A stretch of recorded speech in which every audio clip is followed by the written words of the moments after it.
Assalamualaikum warahmatullahi wabarakatuh. Waalaikumsalam warahmatullahi wabarakatuh. Jamaah. Yeay. Oh jamaah. Yeay. Alhamdulillah. Alhamdulillahirabbil alamin. Allahumma sholli ala sayyidina Muhammad wa ala ali sayyidina Muhammad. Alhamdulillah jamaah, kita ketemu lagi di Islam itu indah. Tepuk tangannya dong. Masya Allah, tabarakallah. Semangat untuk belajar pagi hari ini dan senang sekali ketemu lagi sama guru-guru kita yang Masya Allah sangat kita cintai karena Allah. Dan senang juga nih ketemu sama, aduh Masya Allah ini calon-calon penghuni surga. Amin ya Rabbal Alamin. Kita akan belajar banyak ya, begitupun jamaah yang ada di rumah ya. Tapi seperti biasa, di Islam itu indah mau ngasih tayangan dulu ya. Tayangannya adalah gini nih, beli LPG 3 kg. Wajib pakai KTP. Kita lihat tayangannya, silakan. Anda ingin membeli tabung LPG 3 kg? Kini Anda harus menunjukkan kartu tanda penduduk untuk memastikan Anda berhak menerima subsidi tabung gas tersebut. Mulai 1 Juni 2024, konsumen harus mendaftarkan terlebih dahulu data KTP mereka di agen atau pangkalan LPG. Ketika melakukan pembelian di tempat, agen mencatatkan data KTP tersebut dalam merchant aplikasi. Mas Sony. Apa? Tahu nggak? Apa? Sini. Kelas itu pada naik sudah. Terus ini kan katanya mau beli gas pakai KTP Mas Sony. Aduh. Apaan? Bikin ribet kan? Ibu sini, jangan ngamuk dulu. Iya Ustadz. Sini. Nggih Ustadz, nggih. Udah di sini aja. Menyeruduk kayak Tahu nggak? banteng. Itu adalah bagian daripada kebijakan. Dan kebijakan itu pasti manfaatnya untuk ketertiban, kebaikan. Begini. Karena coba, kalau kita baca itu tabung gas yang 3 kilo. Apa tulisannya di situ? Ada nggak tulisannya? Hanya untuk warga tidak mampu. tidak mampu. Iya. Hanya untuk warga yang tidak mampu. Karena di situ disubsidi oleh negara. Ya. Ada dibantu, harusnya harganya sekian tapi dibayari lagi sebagiannya. Maka yang pantas untuk tepat sasaran, supaya tertib maka diberikan harus pakai KTP. Itu namanya kebijakan. Maka kita harus menaati kebijakan-kebijakan itu. Kita tidak, Ustaz aku mau protes. Kalau protes berarti sesuai dengan tatanannya. Pergi ke, jangan di sini. Kita ini harus taat pada syariat, harus taat pada hukum, dan harus taat kepada adat yang ada. Oh gitu, berarti udah nunjukin. Gimana mau dikasih? Bilangnya aja luar biasa. Masya Allah. Masa belinya 3 kilo? Berlian. Masa mau beli yang 3 kilo? Iya, harusnya kan sesuai kemampuannya karena masih banyak orang yang kurang mampu yang harusnya beli itu ya kan. Nanti diambil terus yang kurang mampu nggak dapat. Masa beli gas 3 kilo, beli emas berkilo-kilo bergram-gram. Aduh. Terima kasih ya Ibu ya. Silakan duduk ya. Nanti kita curhat-curhatan lagi ya. Masya Allah. Ibu namanya siapa? Ariska. Tepuk tangan dong untuk Ibu Aliska. Gelisah aku jadi. Tapi ibu-ibu pernah ngalamin gelisah juga gak sih? Pernah ya pasti yang ngalamin gelisah dalam hidup gitu ya. Tahu nggak? Katanya orang gelisah itu banyak dosanya. Bener apa enggak? Bener? Enggak setuju? Enggak. Nanti kita cari tahu. Bener ya. Kalau misalnya banyak dosa biasanya ngapain? Tobat. Tobat. Ya udah, ibu ini nggak percaya kalau gelisah itu karena banyak dosa. Coba nanti kita bahas. Tema kita adalah obat kegelisahan itu adalah tobat. Tepuk tangan sekali lagi biar gak ngantuk yuk. Ada tayangan nih, aku kasih lihat lagi ya. Pesantren Metal mencetak pribadi bertobat. Ini dia tayangannya, silakan.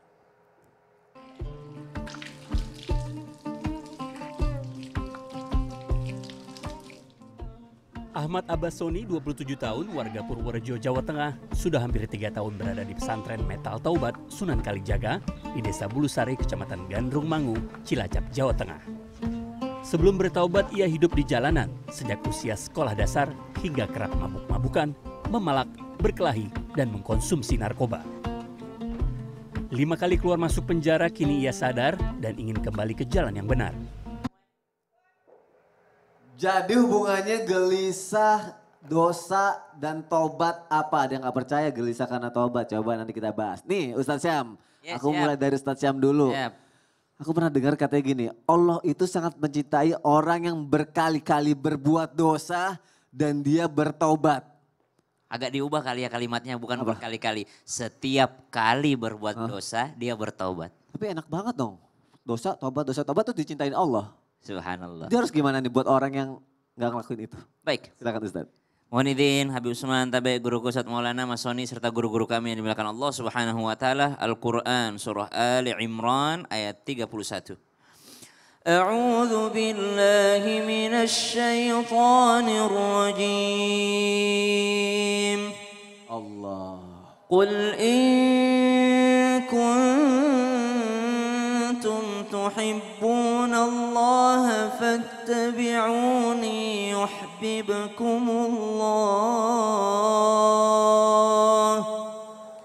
فاتبعوني يحببكم الله ويغفر لكم ذنوبكم والله غفور رحيم. Allah itu maha pengampun lagi maha penyayang.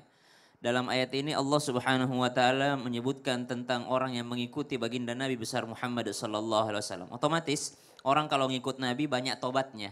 Karena Nabi saja yang maksum terjaga dari perbuatan dosa itu senantiasa beristighfar di setiap harinya, di setiap waktunya. Padahal beliau tidak memiliki dosa sedikit pun.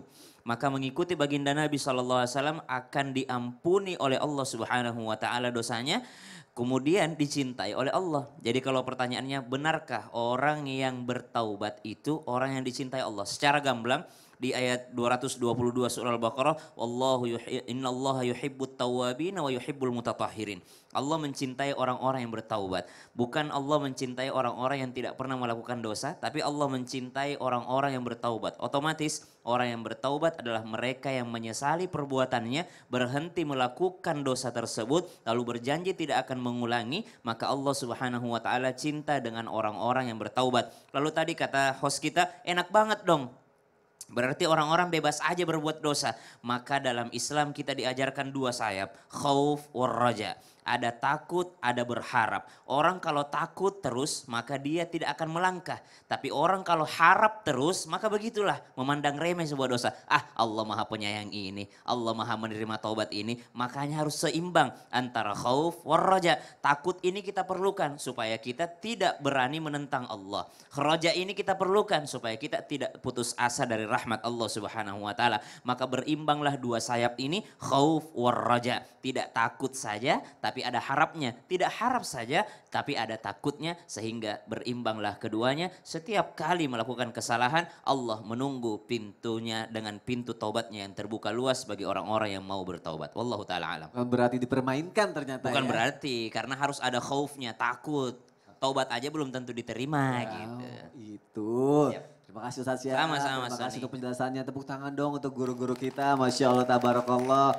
Itu baru pertanyaan yang pertama ya, jamaah yang ada di rumah ya. Berikutnya apa? Kadang gini nih, ada yang bilang kegelisahan itu karena dia melalaikan tobat dan gak melihat kebaikan yang Allah udah kasih buat kita gitu. Bener gak Habib Usman? Seperti itu. Mohon jawabannya Habib Usman. Silakan Afwan Habib. Mas Soni, Ustadz Maulana, Ustadz Syam. Bismillahirrahmanirrahim. Assalamualaikum warahmatullahi wabarakatuh. Waalaikumsalam warahmatullahi wabarakatuh. Alhamdulillah. Alhamdulillahil wahidil ahad. Alladzi lam yalid wa lam yulad wa lam yakul lahu kufuwan ahad. Laisa kamitsli syai'un wa huwas samiul basir. Summa fasalli wa sallim mubarik ala sayyidina wa habibina wa syafi'ina wa maulana Muhammadin sallallahu alaihi wasallam wa sahbihi wa azwajih wa dhurriyyatih wal baiti wa ansarihi wa sahrihi ba'du. Segala puji bagi Allah Subhanahu wa taala yang telah memberikan kita nikmat iman, nikmat sehatul afiyah. Ya alhamdulillah penonton di rumah dan penonton di studio insyaallah mendapatkan ilmu yang bermanfaat dari guru-guru kita, bisa diamalkan dalam kehidupannya sehari-hari. Amin ya Allah ya Rabbal. Ingat, ketika seseorang yang dia jauh dari Allah, maka dia pun jauh daripada rahmat dan kenikmatan dari Allah Subhanahu wa taala. Manusia yang dia tidak mau bertobat kepada Allah Subhanahu wa taala, berarti dia nggak disayang sama Allah. Innallaha yuhibbut tawabin. Allah mencintai hamba yang bertobat. Berarti kalau mau dekat kepada Allah, tobat dulu, minta ampunan kepada Allah. Ketika seorang gelisah dalam kehidupannya, seseorang yang galau dalam kehidupannya, berarti dia nggak pernah mendekatkan diri kepada Allah. Hamba yang beriman bertakwa kepada Allah nggak kenal galau, nggak kenal stres, nggak kenal gelisah. Kenapa? Yakin Allah Subhanahu wa taala sebagai penolongnya. Ada jalan keluar daripada setiap permasalahannya. Oleh karena itu, seseorang hamba yang mau mendapatkan keridhaannya Allah, mau mendapatkan kenikmatan dari Allah, mau mendapatkan pertolongan dari Allah, maka bertaubatlah, bersegera bertaubat. Karena apa?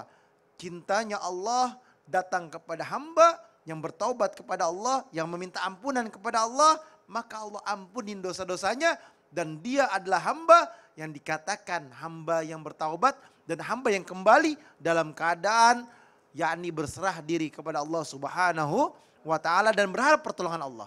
Kalau mau ditolong sama Allah, taubat. Kalau mendatangkan sebuah kebaikan, taubat. Kalau mau dimudahkan urusan rumah tangganya, pekerjaannya, kehidupannya dan lain sebagainya, taubatlah dan minta ampunan kepada Allah. Jangan pernah ngerasa kalau kita kayak nggak ada dosa gitu ya Beb sebenarnya Beb ya. Betul. Jangan jadi orang yang sombong. Aku nggak Beb. Itu tuh tadi Ibu tuh beli gas 3 kilo tuh. Masya Allah Beb, terima kasih ya Beb ya untuk penjelasannya Beb ya. Tepuk tangan dong untuk guru-guru kita Masya Allah. Jadi jangan pernah takut untuk bertobat gitu ya. Karena kita tuh sebenarnya banyak dosa gitu. Bu kenapa ini Ibu ini? Pak izin ya Pak ya. Ini Ibu dari tadi saya perhatikan kayak gelisah aja Bu. Sini Ibu. Kenapa? Kenapa gelisah tuh kenapa? Sini ya tuh. Kenapa? Sini saya nggak gigit. Kenapa sakit gigi? Enggak, saya Sakit kepala? pusing Pak. Kenapa pusing? Ingin membahas masalah tobat. Ya. Saya ini perasaannya masih banyak dosa ya. Benar nggak sih Allah itu katanya maha pengampun, maha penerima taubat. Menerima taubat kita kapanpun. Iya. Ya, itu gara-gara itu pusingnya? Iya Pak. Gimana nih solusinya deh? Saya bingung ibunya. Solusinya Tuh, solusinya jantungan kalau kayak gitu. Solusi jawabannya tuh ibu ngerasa banyak dosa gitu. Allah mengampuni kita kapan saja? Ya iyalah. Iya kalau mau tonton terus, lanjutkan. Nonton terus jangan kemana-mana. Islam Tindak jamaah. Alhamdulillah. Nih nanti dikasih tahu sama Ustadz ya. Kan ya Bu.